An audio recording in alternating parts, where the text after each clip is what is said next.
Hi friend, গরিবের ব্লগসে আপনাদের সকলকে স্বাগত। আজ আমি একটি নতুন রেসিপি নিয়ে চলে এসেছি, মাশরুমের কষা। তাহলে আমাদের সঙ্গে থাকুন, দেখতে থাকুন রেসিপিটি আমি কিভাবে তৈরি করি আর কি কি উপকরণ লাগলো দেখতে থাকুন। দেখুন, আমরা মাশরুমের রেসিপি করার জন্যে মাশরুম ভালো করে কেটে ধুয়ে সিদ্ধ করে নিয়েছি। এখানে পেঁয়াজ কুচিয়ে নিয়েছি, আর এখানে আমি মশলা বেটে নিয়েছি মিক্সিতে, আদা, টমেটো, কাঁচা লঙ্কা, রসুন। আর এখানে আমি শুকনো উপকরণগুলো রেখেছি। তাহলে আমাদের সঙ্গে থাকুন, দেখতে থাকুন আমরা কীভাবে রেসিপিটি করি। আমি কড়াই গ্যাসের ওপর বসিয়ে দিয়েছি, গ্যাস অন করে দিলাম। এবার প্রথমে তেল দিয়ে দিচ্ছি। কড়া গরম হয়ে গিয়েছে আমাদের।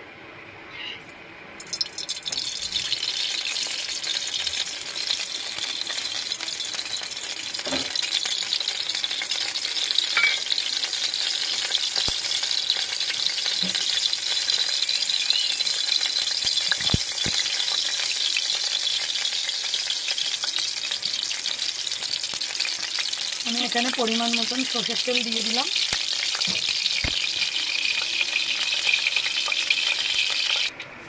দেখুন, আমাদের তেল গরম হয়ে গিয়েছে।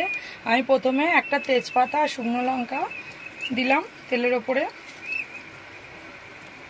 আর সামান্য একটু জিরে ফোড়ন দিলাম।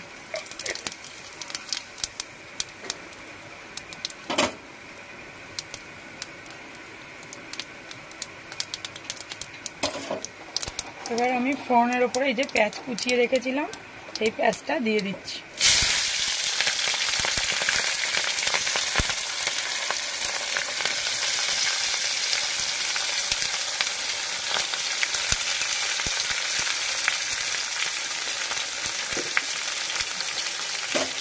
পেঁয়াজটা দিয়ে ভালো করে নেড়ে চেড়ে নিচ্ছি।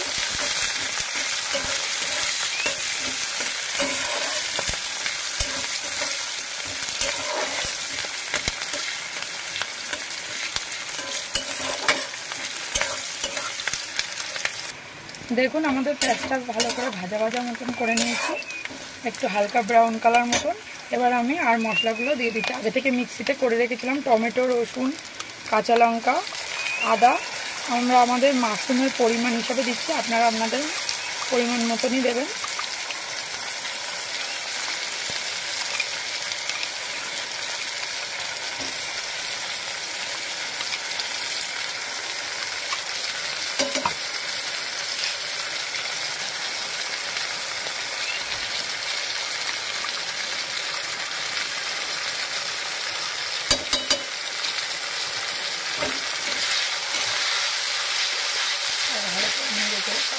মশলাটা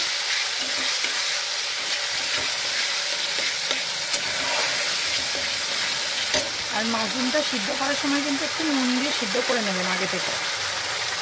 আমি যেহেতু মাশরুমে নুন দিয়ে সিদ্ধ করে নিয়েছি, মানে তরকারিতে সামান্য পরিমাণে দিলাম এখন।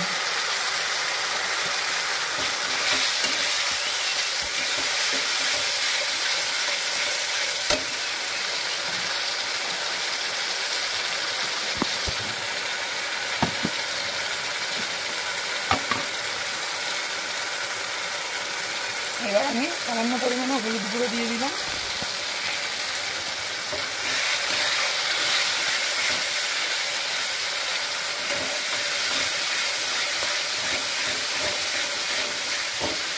এবার আগে থেকে জিরে ধনে গুঁড়ো করা শুকনো তাই দিয়ে দিচ্ছি।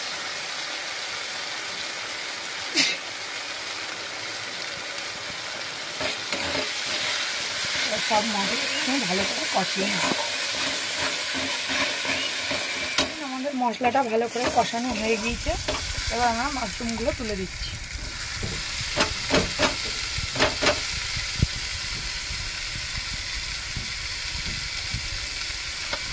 মাশরুমগুলো দিয়ে এবার ভালো করে কষিয়ে নেব।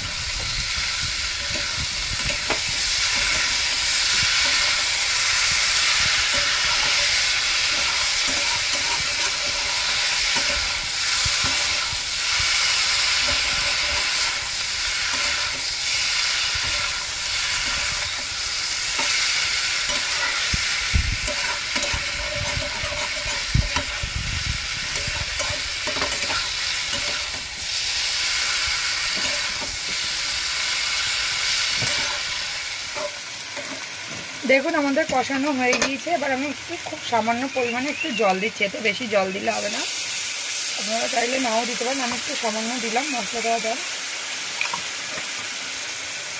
হালকা, তাহলে একটু মাথা মতন হবে।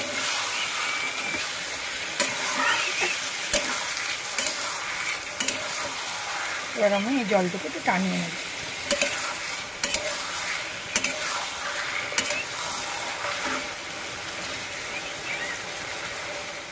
আমি এতে খুব সামান্য পরিমাণে একটু চিনি দিচ্ছি।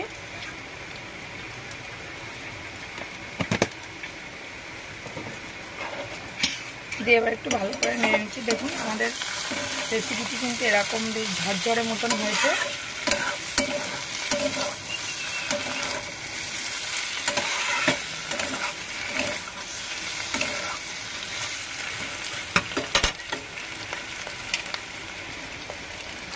এবার একটু গরম মশলা দিয়ে দিচ্ছি।